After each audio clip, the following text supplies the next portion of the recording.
Hello and welcome to the Stat Nerd Draft Report. I am your host, as always, Patrick Oxford, and with me I have James Blackburn. He's the director of basketball and owner of Power to Win Sports, and the director of scouting for Basketball Elite. How's your day going today, James?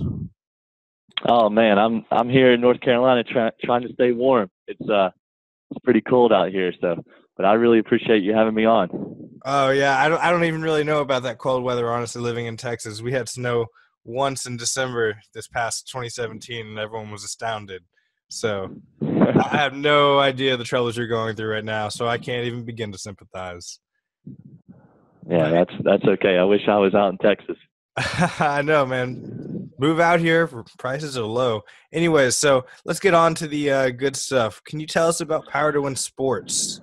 Yeah, I'll just tell you a little bit about it. It's a full service agency, and it's been around. We're in our fifth year right now, and I've been with the company since the company was around since it was created, and right now we have 21 players playing pro ball all over the world. We've got most of the players are in Europe, and we've got one playing in Canada right now as well. So it's been a good journey, and it's been a good ride, and really enjoyed it. Yeah, I look to see you grow even farther with that. Also, all right. So, what are some qualities you look for in players that you want to represent at Power to Win Sports? Well, it takes a special type guy. I mean, it's not always about just their talent level on the court or their stats or anything like that. First and foremost, we're looking for the type of person away from the floor. And I tell players all the time, whether you play professionally or college or whatever it is, basketball, you're gonna be playing in the games, whether that's once a week or twice a week, but most of the time you're gonna be away from the floor. So what are you doing in your free time? You can either make yourself better or hurt your career in your time off the court. So we want to know, I talk to college coaches, talk to their coaches, talk to their teammates, talk to high school coaches. I want to know what their character's like. I want to know what their work ethic's like. Do they really love the game of basketball? I mean, I think that's a real big thing. I think a lot of players, they play it because of what it brings, whether it's a college scholarship or whether they could get paid doing it or the notoriety it brings them, or they just play them because they love the game. And that's real big.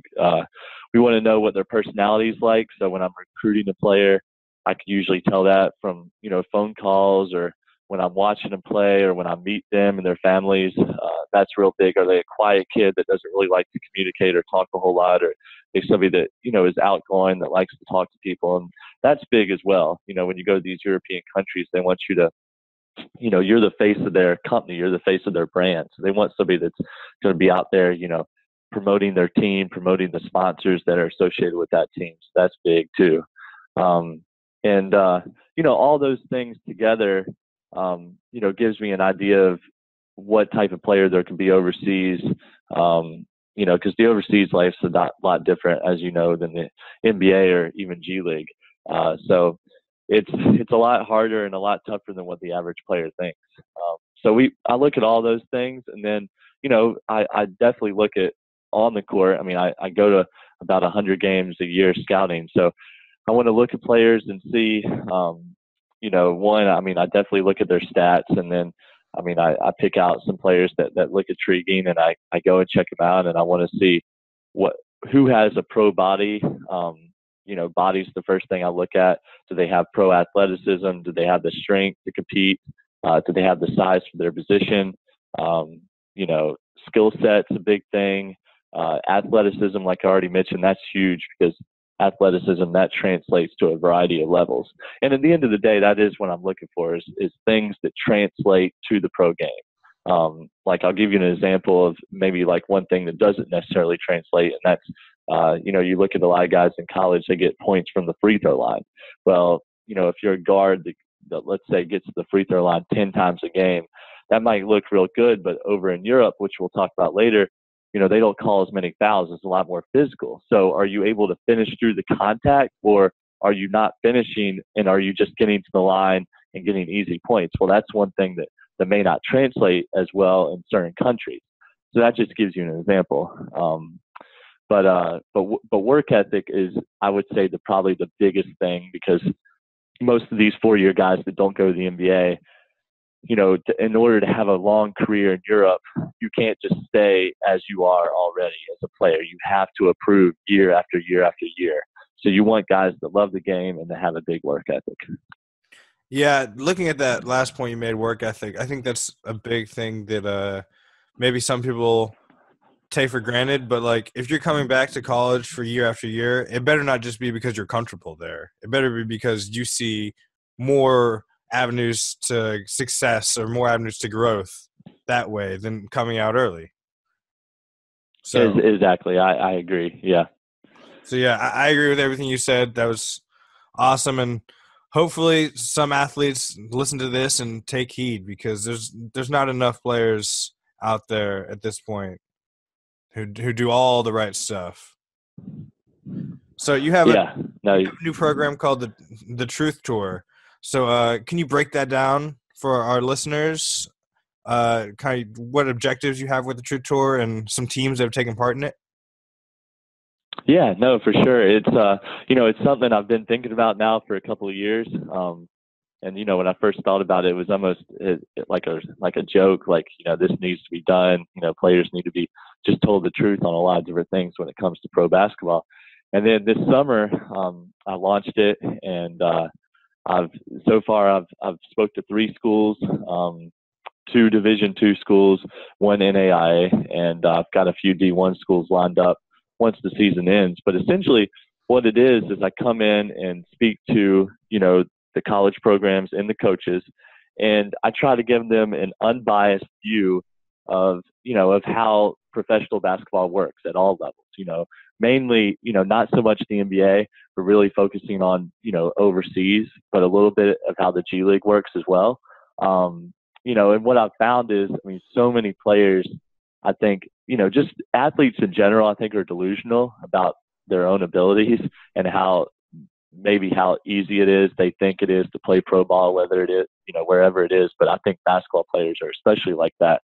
And, I just want to give them an honest answer of, here's your actual chances of making it, not only to the NBA, but overseas. And, I see a lot of players go through multiple agents. I give them, hey, here's some stuff you need to ask of your agent, or this is some ways you could pick the right agent at the beginning, without necessarily making the mistakes that other guys have, and I tell them, here's the actual money you'll probably be making, the average money that guys make, instead of a lot of stuff they've heard.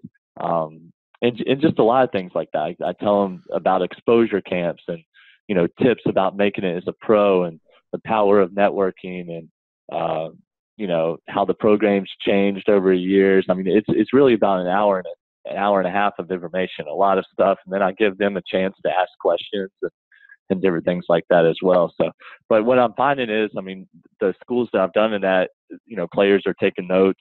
The coaches are taking notes. It's good information for them too. Most of the college coaches, it's not any of their fault, because, they're focusing on keeping their winning games. But unless they've played overseas before, they may not have a real idea about how a lot of this works. And a lot of them, even the ones that have played in Europe, let's say they played, 10, 15 years ago, well, the European landscape has changed significantly, since that time. So they may be telling their players one thing that's happening, but now, that information isn't correct anymore, because it's changed so much, like the pay scale, and more players now are trying to go over as, more than it used to be. So it's been good, I think, for both sides. Right. And yeah, sometimes players don't even realize just getting the pay in the first place from some of these teams in Europe is just a hassle in and of itself. They think it's just going to be like any job over here. It comes every 2 weeks straight into your bank account. Not always that simple. No, not at all. Just the whole thing. You have to be willing to adjust over there, and you have to just take it, everything with a grain of salt. You have to be willing to go through the ups and downs, and there's a lot of inconsistent things that happen in the pro game. Unless you're at the highest levels, you got to be prepared for what's going to come at you, whether that's getting, late pay, or, not paid at all, or your playing time up and down, or if you don't play well one game, you might not have a job the next day. So I try to just tell them, if even if you have a pro career, even no matter how much money you're making, you've got to look at it as you're blessed to be in that situation, and don't take things for granted, because there's thousands of guys that come out of college every single year, and there's already thousands of guys in the current system. So every time you get a job, you're taking somebody else's job. So you have to, and then when you get that job, somebody else is coming for your job. So, just kind of putting things in perspective for guys. Mm-hmm. Yeah, it's a constant environment where you have to get better every single day, or you're just going to fall behind. Guys go over there, and if they don't perform in the first 2 games, they're out. Yeah. So no, you're right. You're right. Yeah. So what are some differences between the FIBA game and the college and NBA games? Do you think there's some differences, some advantages or disadvantages for international players when they make the leap to the NBA because of these differences? Yeah, no, I do. I think there's probably more of a difference between FIBA and college maybe than FIBA and the NBA. And one of the biggest differences is the physical play, which has recently just become an issue because of the college, taking away the hand check. I know the NBA has as well, but the college is they're just more strict on that. Yeah, for sure. And I feel like guys coming from college where there's just so many little calls. When they go over to Europe, they play more physical in general, but then when you're an American, you're not going to get a lot of those calls. So when you drive to the rim, for instance, like I talked about earlier, or you used to getting that whistle to get to the free throw line. I mean, you're not going to get that, especially early on in your career when you're a younger American playing in the league. So I would say that's a huge difference. Also, another big thing, this is between the FIBA, play and NBA, but a lot of times in Europe, unless you're playing in a cup league where you're playing, your cup games in the middle of the week and then your domestic league games on the weekend. I mean, even if you're doing that, you're playing at most 3 times a week, but a lot of times once or twice. Mm-hmm. So you just don't play as many games as they do in the NBA. And those players are brought up that every single individual game in the regular season means a lot.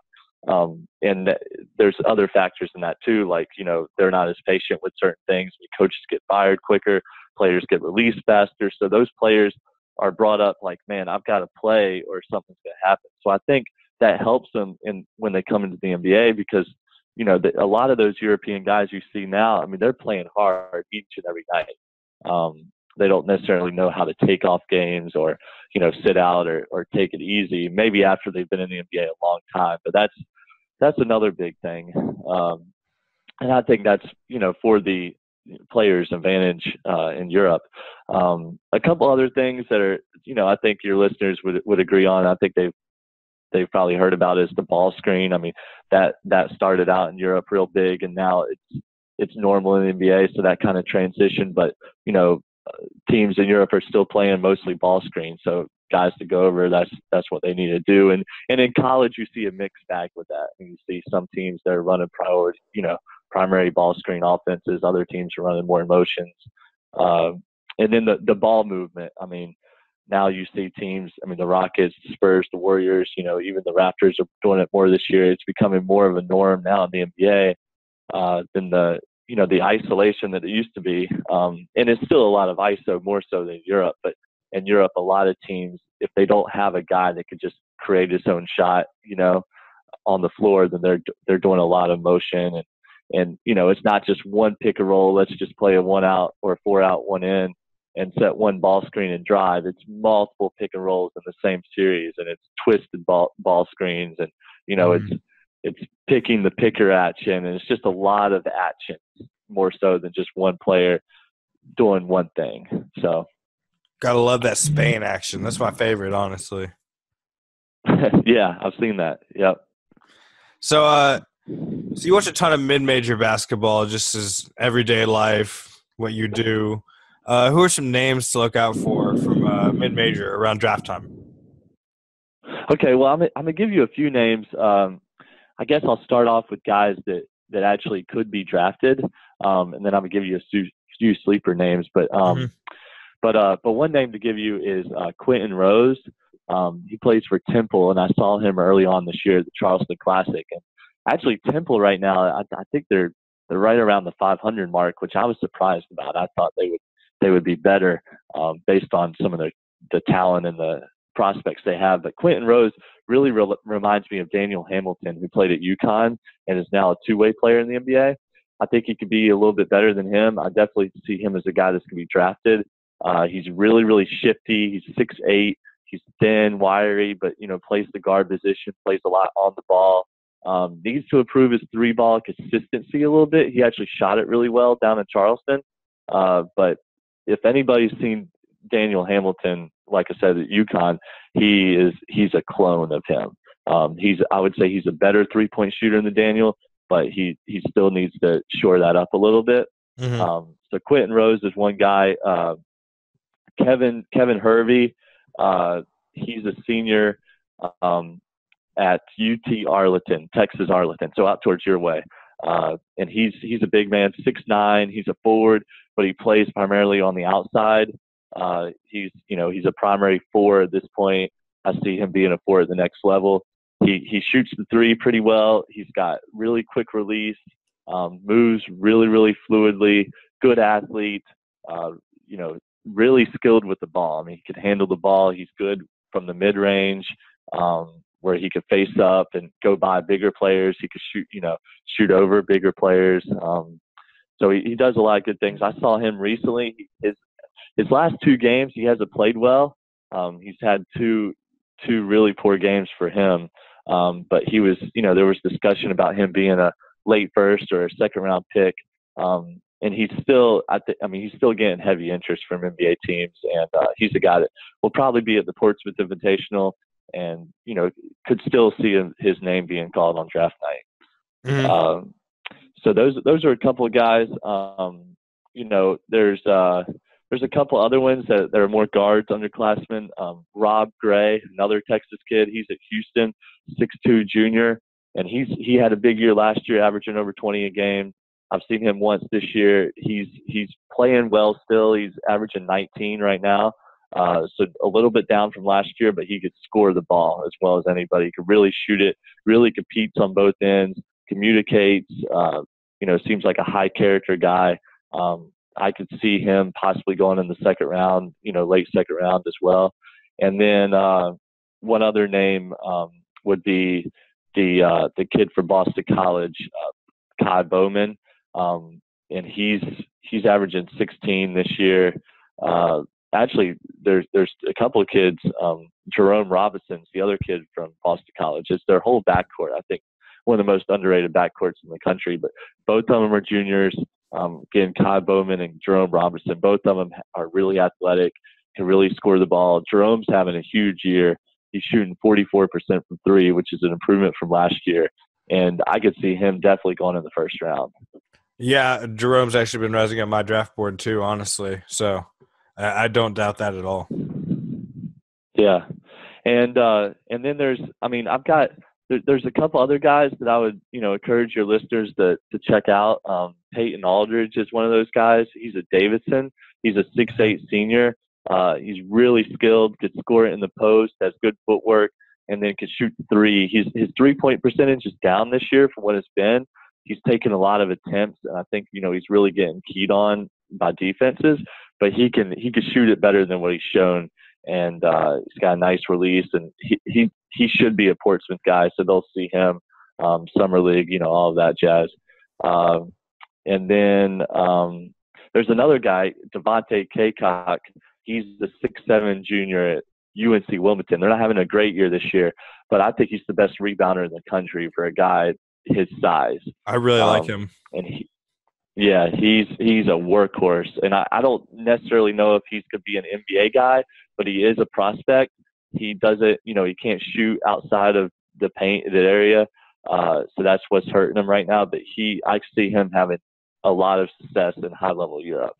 Yeah, I agree with you. I think he could be a guy that maybe tries his hand in the NBA for a year, just maybe bouncing between G League and the end of the roster, and then move on to Europe and find a lot of success over there because they have so much shooting over there that his kind of physicality and rebounding is just going to fit right in with some shooting, plenty of shooting over there.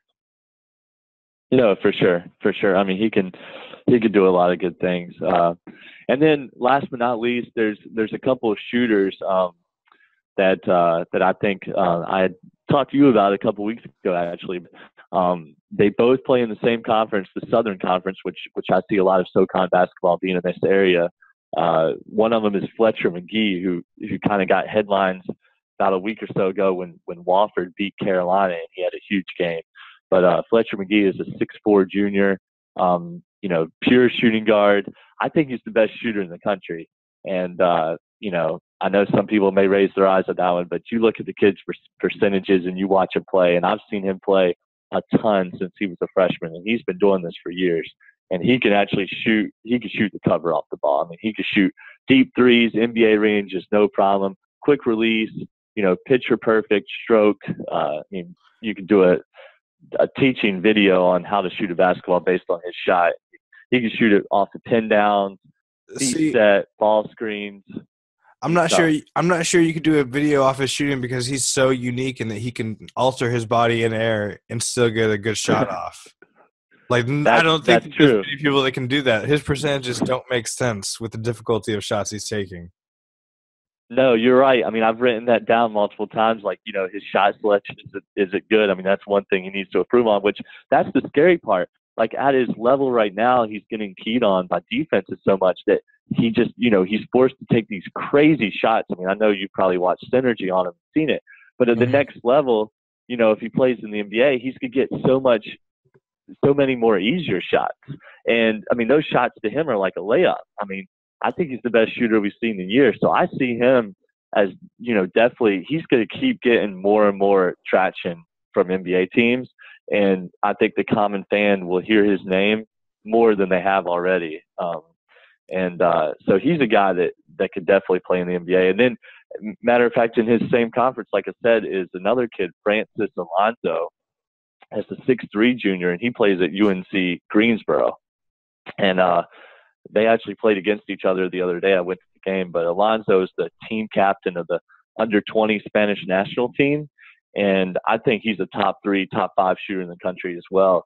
If he was just about an inch or two taller, he'd be even probably better than that. But, he struggles to hit as tough a shots as McGee does. But when you have his feet set and he's open, and even when he's semi-open, he's just as good a shooter as McGee. I mean, he can shoot really, really well. And he's a guy that's going to have success in Spain or in a variety of leagues overseas for a long time, or even possibly in the G League. Yeah, I think they both have potential. I think Fletcher probably has a lot more potential, but Alonso, I see a little bit of potential just in the fact that, when someone can shoot that well, it's there's the gravity they command has value. Maybe it's not even 20 minutes a game value. Maybe it's only a 10-minute a game value. But it has value no matter what. Yeah, no, for sure. But like you said, I mean, when you're Fletcher, when you're shooting over 50% from the field and on the level of shots that he's hitting, off the ball screen, I mean, I don't think we've seen a guy like him since J.J. Redick. And I don't think J.J. didn't have to take some of those shots that he's shooting. Oh, not at all. So, not at all. Yeah. Yeah, so I have one prospect for you. I don't know if you've seen it or not, Javon Jackson at UTSA. Okay, no, I have not seen it, but I believe I have them on my schedule. So okay, good, because he dropped 31 on Oklahoma, and then I went to see him whenever he was playing Houston Baptist the next game, dropped 0. So I don't have a good opinion of him live, but obviously I can see he puts up good numbers. So I was hoping you could give me something, but next time I have you on, you'll have something on him for me. Perfect. All right. Yeah, so, for sure. Moving on to the NBA. I don't usually get into the NBA on here, but I want to talk about the NBA with you. The Eastern Conference standings has 3 teams. They're considered, the top of the food chart right now in Boston, Cleveland, and Toronto. How important is getting the 1 seed versus the 2 or the 3? I mean, I think it's more important this year than other years. And the reason I say that is because, this year in the East, you've got some teams like the Milwaukee Bucks, that are right there, kind of at that 6th seed. And you've got some teams like the Wizards also. They've been so up and down. I mean, right now they're starting to play better, but then an injury happens and they could fall. So with the East this year, if you finish 1 or 2, you're playing a team like the Knicks, the Pacers, Miami, maybe Philly gets in there. You're playing, kind of a couple of those teams. Whoever gets in is that 7-8, and it can be a mix of those teams. I mean, I don't see Milwaukee falling where they are. I see them, staying where they are or rising.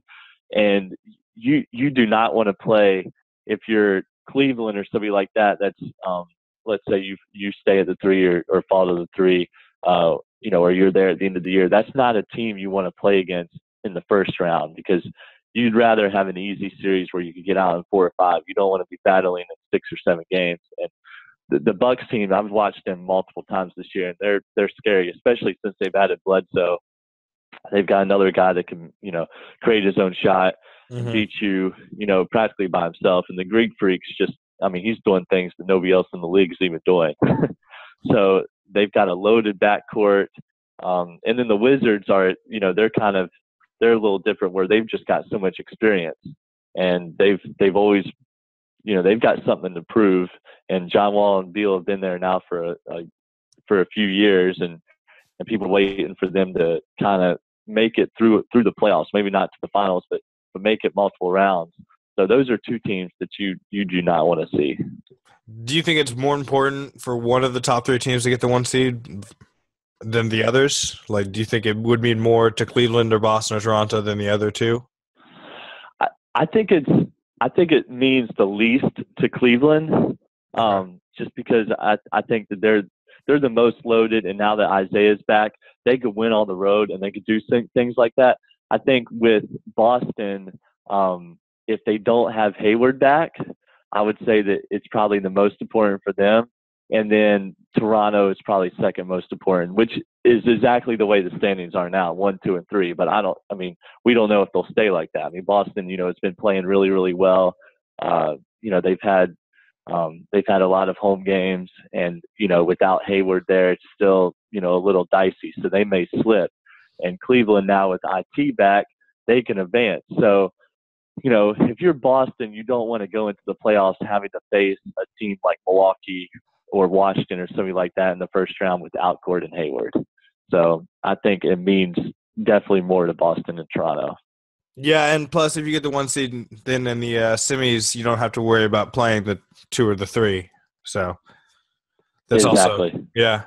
All right, so let's look at the West. The Warriors are still in their own tier, obviously, but before the Rockets' recent struggles and Harden's injury, there's kind of a sense that maybe the Rockets had, not a puncher's chance, but maybe an underdog's chance, a 20% chance or so to take a series versus the Warriors.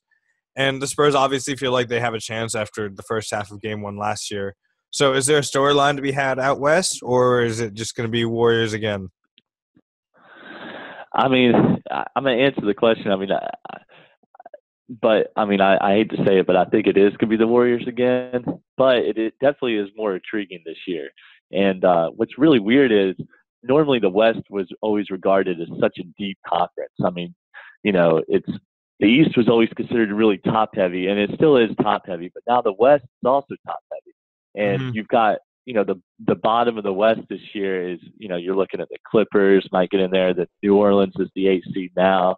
And a lot of people are saying, well, New Orleans is better than 8th seed, but New Orleans just has a lot of injury woes and they're really inconsistent. So, and then you've got Denver and Portland right there, but really I'd say the West is from 4 up. You've got OKC is playing better. You've got San Antonio, Houston, Golden State. Really, it's like you said, it's a 3-man race, I believe, between Golden State, Houston, and San Antonio. It's going to be interesting with Harden out. I know the Rockets won last night, which was good to see, if you're a Rockets fan, because, that's now you've got Chris Paul running the show, and, he's going to be able to dish out. I think he got 13 assists last night. Yeah, only 8 points, but that's fine with me. Yeah, they've got enough shooters to score the ball, and then they've got Green now that came in, and that was amazing. Could be one of the most underrated pickups, of the year. if he keeps doing what he's doing. I think he had 28 last night. I might be wrong about that, but yeah, I mean, it's going to be real interesting because the Warriors, again, if they don't have somebody that's fully healthy, I mean, if Steph, I mean, he's always had trouble with that ankle. KD, he may have something, but if they have one of those guys that's not there or maybe not 100% healthy, I mean, it's gotten harder. I mean, I still see them getting to the finals, definitely the Western Conference Finals, but it's not going to be as easy because if the Rockets are fully healthy and let's say, the Rockets or the Warriors, somehow they have to face each other before the Western Conference Finals, that's not going to be good for either team. So, right. and then you've got Minnesota and OKC down there. So you got definitely, if you're if you're Golden State, you're probably got to face a team like OKC or Minnesota in the second round. And that's neither one of those teams are a team you want to face because of their firepower. Now, I think they'll get by-in because they've got a better defense, but I mean, they could put 110 against you, on any given night. So it's going to be definitely a tougher road, but I still see them getting there. Yeah, Steven Adams and Cat could both offer mismatch problems for the Warriors. Not that they couldn't, like you said, get over those mismatch problems because they're just an all-time amazing team, possibly the best ever. But it's not a series that I think, like last season, where it's just sweep. Like, it's not going to be that way, I don't think, this year. Hopefully. Maybe I'm wrong, though, and we just have an uninteresting half of a bracket. We'll see. Yeah, I mean, sometimes I feel like, there's just something we have to talk about. So, we try to sit here and surmise, and man, I think this is going to happen, but you're right. I mean, they're so ridiculously good where I still see if they are 100%, I see them sweeping their first round, and the second round they can still get by in 5 or 6 games, and then even third round they could get, the finals they could get by in 6 games, and then they're on to the NBA finals. But like I said, nobody could predict injuries in this league, and if one little thing happens, then they could definitely be pushed to that 6th or 7th game in that second round. And I think that would really be telling because then they're not going to be as rested. And then anything can happen once you get after that. Yeah, and I don't think any of these teams settle for moral victories, but I think for a team like the Rockets, if you push them to 6 or 7, I mean, not only does it probably helps your morale going into the next season, it also probably puts you on LeBron James territory map-wise if he's thinking, okay, they're already pushing to 6 or 7. I'm worth it a game or 2 versus the Warriors at least. So, yeah. So it'll be interesting. I agree. All right. Well, it was awesome talking to you, James. It was great having you on. Do you have anything that you want to get out there before we leave as far as people checking out some stuff? I know, again, Power to Win Sports. He's the owner and director of basketball for them. He's the director of scouting for Basketball Elite. His Twitter is @JamesJr21. So everyone check him out. It was great having you, and I'll definitely have you on at least 2 more times this year. I got to have you on for the tournament and then before the draft. So, all right, have a great day. Yeah, no, I really appreciate it, Patrick, and really, enjoyed listening to your other podcasts that you've had. So I really appreciate you having me on. Thanks. Awesome. Thank you, man.